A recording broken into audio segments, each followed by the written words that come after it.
Well, thanks. Very nice to be here. You know, it's a funny topic, the failure, because failure implies that there's a goal, and it's really pretty easy not to fail. You just set yourself a simple goal. And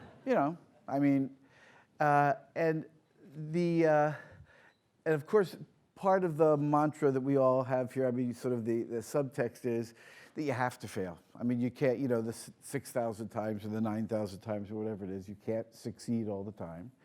And you would like to get engaged in something where there's a certain amount of challenge, because it's more fulfilling to do something where it's not an easy goal. A friend of mine, Bert Brim, who used to be the president of the Russell Sage Foundation, wrote this beautiful essay a number of years ago about his dad, who had been a farmer, and then turned out he became an educator and worked with Thomas Dewey, and then he became the president of Ohio State University. And after he retired, he went back to the farm and had 12,000 acres. And as he got older and older, he sold off littler pieces of the farm. And when he was finally in his 90s and living in a nursing home, he had a little window box where he was blind at that point, and he kind of weeded his little garden. But the idea was to live a life where you strive for just manageable difficulties.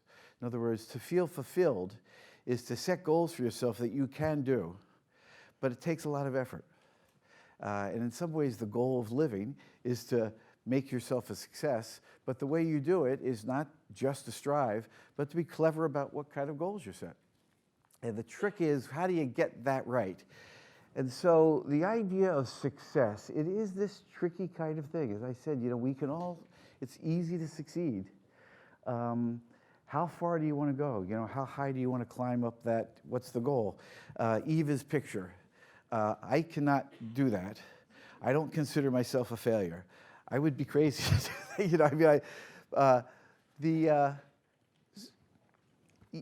it's an interesting thing. What do you want to do? It's people who are college kids, people who are graduate students. You're sort of wrestling in some ways with what you want to do with your life. Is it a success to make a lot of money? Is it a success to make a lot? You can't do all those things. You have to sort of figure out what the goal of living is.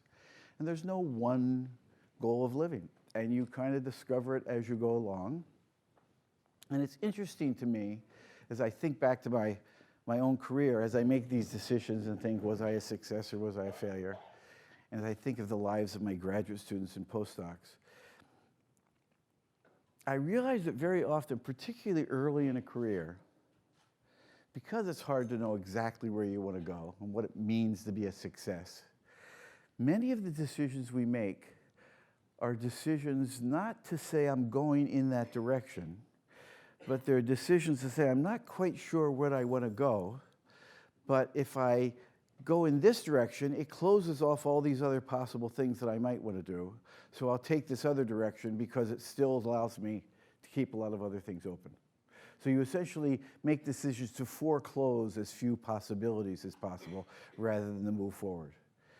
And in some cases, that is not striving for success, but working to make sure you don't fail. And there's a tension between those two things always.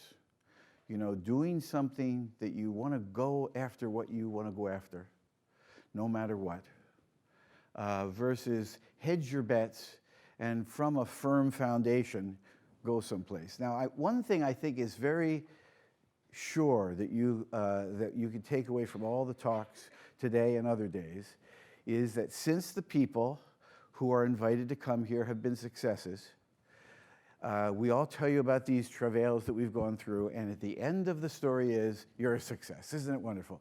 Well, you know what? You should invite some real failures sometime. You should write you should write some people, or at other parts of our lives. If 10 years ago you had invited me, you'd say, this adjunct, sure, sometimes it works and sometimes it doesn't work. So do you want to have a commitment to figuring out no matter what, I'm going to get there or die?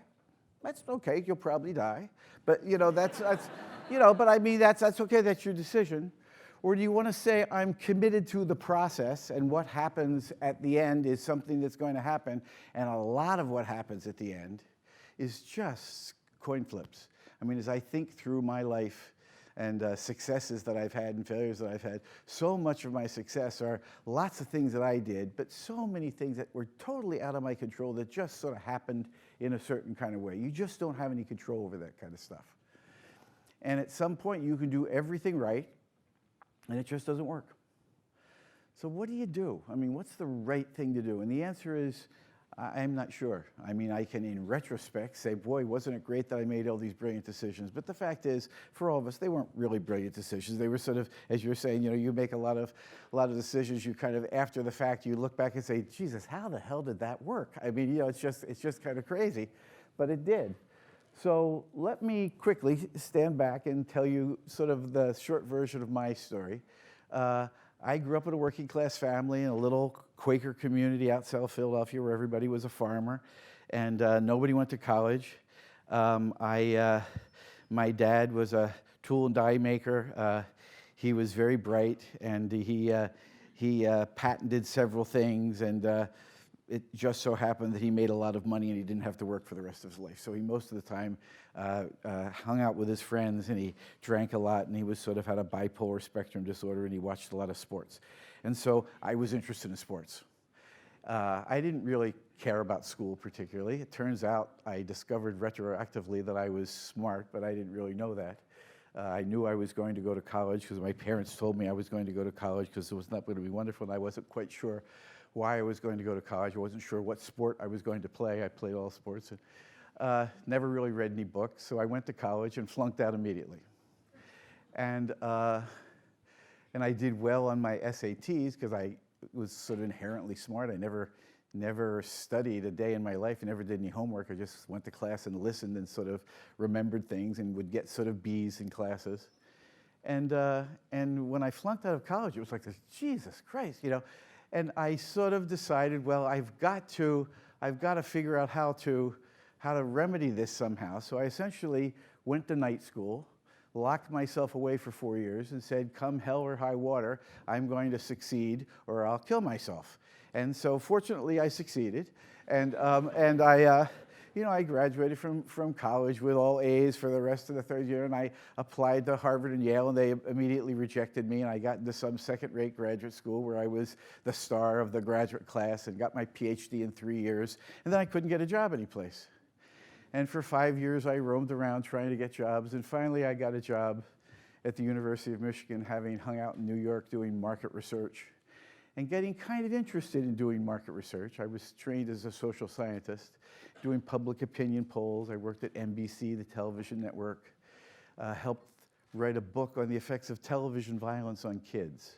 And then for the first time, I got sort of, I said, gee, this is sort of an interesting topic, sort of social structure and personality and sort of mass media kind of thing. And I went to Columbia as a postdoc and discovered there was this field called psychiatric epidemiology, and I thought, that's interesting, and I did another postdoc in that, and it turned out after dabbling in all these various areas, I knew a lot more about different kinds of science than the people who were doing that particular kind of science, and so I sort of had a out-of-the-box perspective, and it so happened that I worked as a postdoc for the guy who was the leading guy in the country in the field, and a job was open in Michigan, and they needed somebody, and I got the job.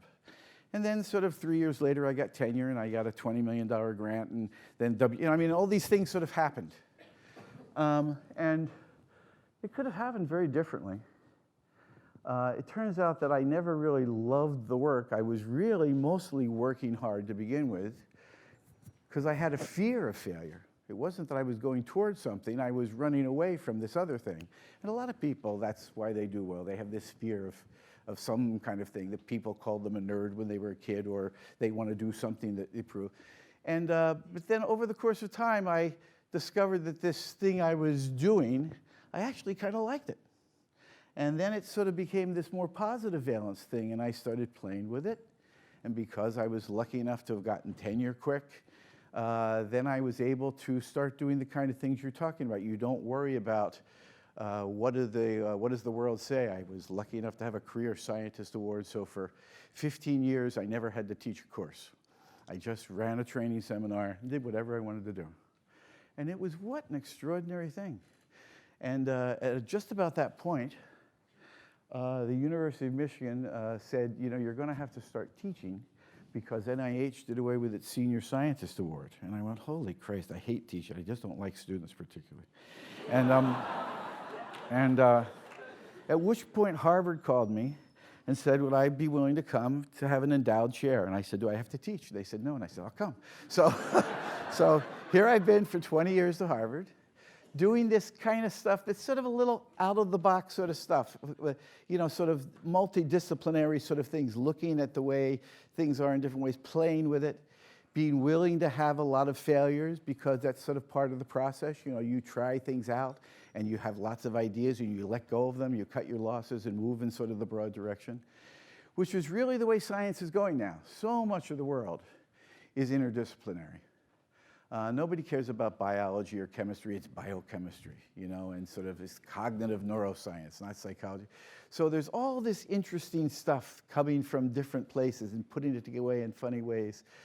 There are so many opportunities nowadays for success, particularly in practical success, which MIT is so good at, working in the real world, because if you go out into the real world, as I do, I spend a lot of my time working with people doing healthcare kind of things, it is a disaster out there. I mean, you don't really have to be terribly brilliant to make strides. If you're an operations research person, even going to a good place, I have a friend who's an OR guy, works at Mayo Clinic. And he said, you know, you just go into the first year, there were 10 things that he did that were just these incredible successes. They couldn't believe it. It was just sort of waiting time things, little models, and doing. Things are just hanging all over the place. All kinds of ways of being a success. If you just kind of keep yourself flexible, think in a creative kind of way with a structured kind of format, and use that as a touchstone for doing more interesting kind of stuff. As I said, you know, what you mean by success depends on what you define as where you want to go. But I think the opportunity to get from failure to success is enormous, particularly if you realize that where you got to go is to set your sights in a realistic kind of way, maybe sometimes a little unrealistic, and be willing to adjust things as the exigencies require, given the practical circumstances that you're dealing with. So I will stop with that. Thank you.